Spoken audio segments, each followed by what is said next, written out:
I just came back home from volleyball. I play volleyball every Friday, so that's why I look a little bit probably crusty right now. But if you don't like me when I'm at my crustiest, then you don't deserve me when I'm at my bustiest. But anyways, I'm here to tell a story. Another story among those of Aesop's fables.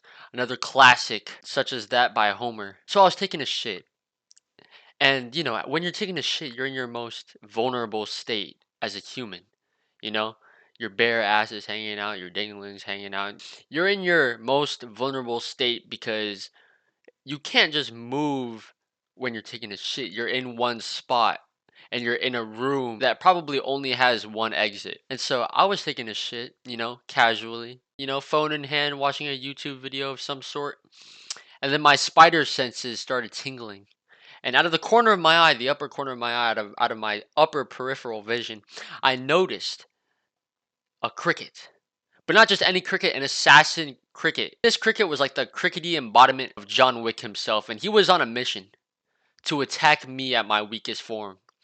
So here he comes, bouncing in. One, two, three. He is on his way to attack me. But I knew better. I took Taekwondo lessons when I was in the second grade, and I got to no belt. I stayed at white belt the entire time. I never got promoted to yellow belt. So I had martial arts experience under my belt, so I knew exactly how to self-defend. So he's coming in hot. He's coming in at Mach 10, rushing in to attack me, but I knew what to do. But because I was taking a shit, my abilities were limited.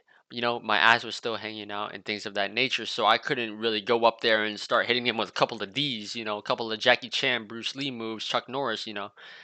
So what did I do? I did what anyone would do in that situation. I evacuated the premises. I was not trying to be around that cricket. That man was an experienced terrorist, an experienced warrior, probably came back resurrected from Valhalla. He knew exactly what he was doing. He was coming in at Mach 10, Barry Allen couldn't even catch him.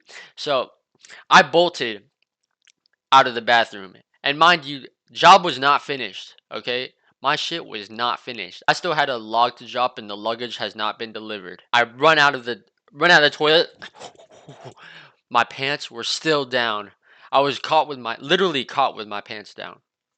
And so this cricket is still bouncing around and I turn back into the bathroom and there he is, menacingly, looking back at me like, wow, you coward. But I'm not a coward. In the rush of my evacuation, I still hadn't flushed the toilet yet. And I wasn't just gonna leave, that stinky dookie triple double right there in the stinker. You know, I had to flush it down and make sure it goes down. I don't want to stink up the entire bathroom and turn it into a place of nuclear warfare. So what I had to do was run inside, flush the toilet, and it just instantly evacuate again. I just did not want to be anywhere around that cricket. Right? You know how in Florida they have like the flying cockroaches? Where I live, we have the Mach 10 crickets. These guys are not any normal crickets. These guys can jump 10 feet into the air at like 1500 horsepower. They've got legs. So I rushed back into the bathroom, flushed the toilet as fast as I could, and immediately evacuated once again. I was not trying to fight this guy, and now I know that he was calling me a coward. Now when we locked eyes, I knew exactly what was on his face. He was challenging me to a 1v1, but I wasn't going to do that because I know my limits. And I know that I could not win a fight against a cricket that could run at 150 miles per hour. After I flushed the toilet, I started running. All right, Beto, you can come up here. Hey, after I flushed the toilet, I started looking for some type of weapons that I could use to combat this guy, right? To combat this cricket. Except he was a much more experienced martial artist than I was. I could tell by the way that he jumped back and forth that he had been doing this for a long time.